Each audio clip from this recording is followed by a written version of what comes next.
Olá, crianças do quinto ano, tudo bem com vocês? Estamos na nossa sexta aula de língua portuguesa juntos e nessa aula vamos falar de dois assuntos principais. Nós vamos falar do poema e também vamos falar da notícia. No poema nós vamos descobrir quais são as características principais, ou seja, o que todo poema normalmente tem, e vamos também interpretar, vamos responder duas perguntas sobre o poema que nós vamos estudar.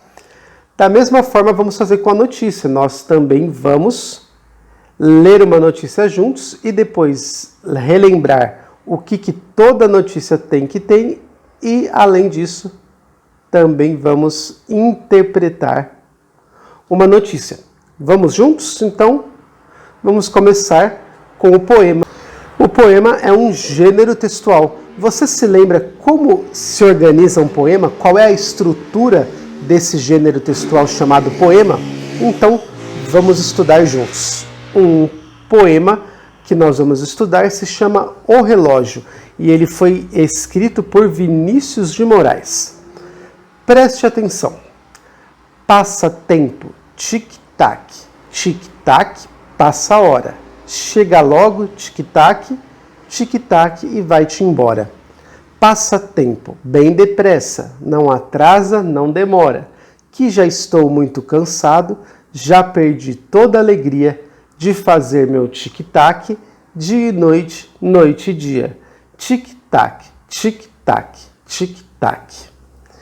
E aí, o que você achou desse poema? Você percebeu algumas características desse poema? Você relembrou as características que todo poema tem que ter? Vamos então estudar juntos quais são essas características?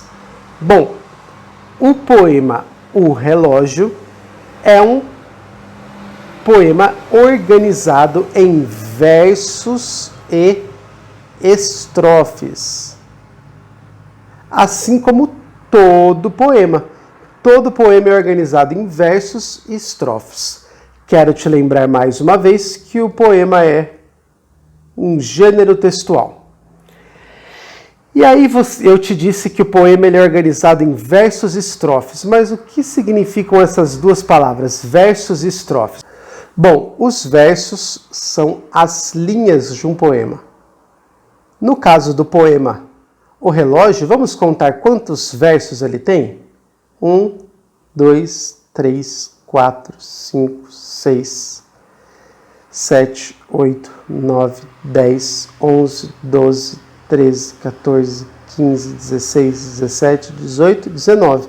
Então, este poema O Relógio tem 19 versos. E as estrofes? O que são as estrofes? Bom, as estrofes são um conjunto de versos separados por uma linha.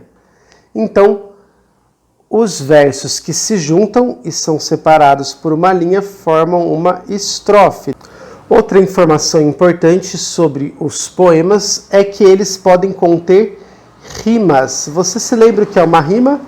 Bom, uma rima é quando existem sons parecidos entre palavras ou expressões. É o caso aqui, por exemplo, das palavras ora e embora. As duas terminam com a sílaba ra. Então, ora e embora rimam porque as duas terminam com a sílaba ra.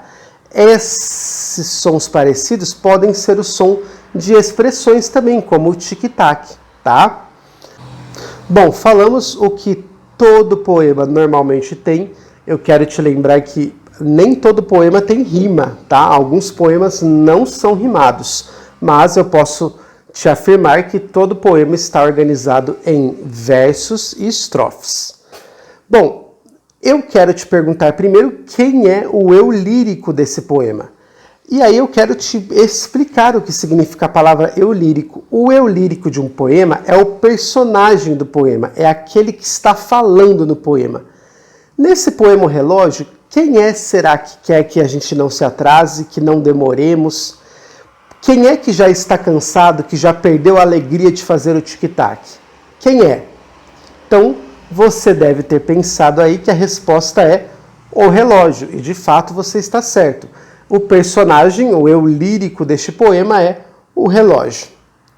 E aí uma segunda pergunta, o que significa a expressão tic-tac? Lembra que naquela aula de história em quadrinhos, nós falamos sobre as onomatopeias, que são aquelas palavras que representam sons? Então, o que significa a onomatopeia tic-tac? Você deve pensar aí também que a onomatopeia significa o som que o relógio faz. Muito bem, conseguimos interpretar, conseguimos tirar algumas informações para a gente pensar sobre o poema, sobre esse poema que nós lemos, O Relógio, de Vinícius de Moraes. E agora então vamos falar da notícia. O que é uma notícia? Você se lembra desse assunto que você também já estudou no 4º ano? Bom, uma notícia, ela serve para informar as pessoas sobre um fato.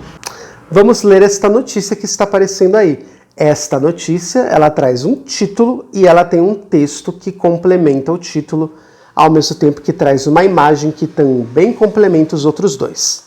Vamos ler juntos. Jaguariúna, profissionais de saúde recebem segunda dose da vacina. E aí abaixo do título nós temos a lead, que é um pequeno resumo do que você vai ler na notícia. Pessoas que fazem parte deste grupo prioritário devem comparecer ao hospital municipal. Confira o que é preciso levar. Esse texto foi escrito pela redação do site A Cidade On, Circuito das Águas. Foi escrita no dia 16 de fevereiro, às 14 horas e 43 minutos. Então a notícia é assim. A Secretaria de Saúde de Jaguariúna começou a aplicar na segunda-feira 15 a segunda dose da vacina contra a Covid-19. Serão imunizados os profissionais da saúde que trabalham na linha de frente de combate contra o coronavírus e idosos que vivem em instituições de longa permanência de idosos, ILPI. A vacinação dos profissionais da saúde acontece no Hospital Municipal Walter Ferrari. Quem faz parte deste grupo prioritário deve apresentar o comprovante que tomou a primeira dose da vacina contra a Covid-19, o cartão cidadão e um documento de identificação. Quero lembrar para você que esta notícia não está na íntegra, ou seja, ela não está completa. Eu peguei apenas 2 parágrafos para que nós possamos fazer a leitura juntos. Se você quiser ler esta notícia completa, basta entrar no site A Cidade On, Circuito das Águas e procurar por esta notícia. Bom, este texto que acabamos de ler é uma notícia. Que outras informações você sabe sobre a notícia? Primeiro, eu quero te informar que uma notícia é um gênero textual. A notícia, o gênero textual notícia, pode estar apresentado em um texto informativo, descritivo ou narrativo. Pera aí, professor, que agora eu não entendi nada. Funciona da seguinte forma. Você pode ler uma notícia cuja intenção dessa notícia é informar. Ou você pode ler uma notícia descritiva ou uma notícia narrativa. Quando uma notícia pode ser narrativa? Quando a função dessa notícia é contar a história de algo que aconteceu. É comum que você assista esse tipo de notícia em programas jornalísticos como da televisão, como o Fantástico, o Domingo Espetacular, que mostram notícias narradas, notícias que contam a história de um fato. Essa notícia vai ter personagens, vai acontecer em um certo tempo e vai seguir um certo enredo. Você pode também ler notícias descritivas. Notícias descritivas, elas procuram destacar números e dados de um fato que aconteceu. Então, uma notícia descritiva, por exemplo, pode apresentar detalhes estatísticos da votação, da quantidade de pessoas que foram vacinadas, a porcentagem de pessoas que foram vacinadas, que eram do grupo entre 90 e 92 anos, depois do grupo entre 92 e 94. Então, notícias que têm muitos dados e muitas informações relacionadas a números podem ser descritivas. E esse texto que nós acabamos de ler é uma notícia informativa. Por quê?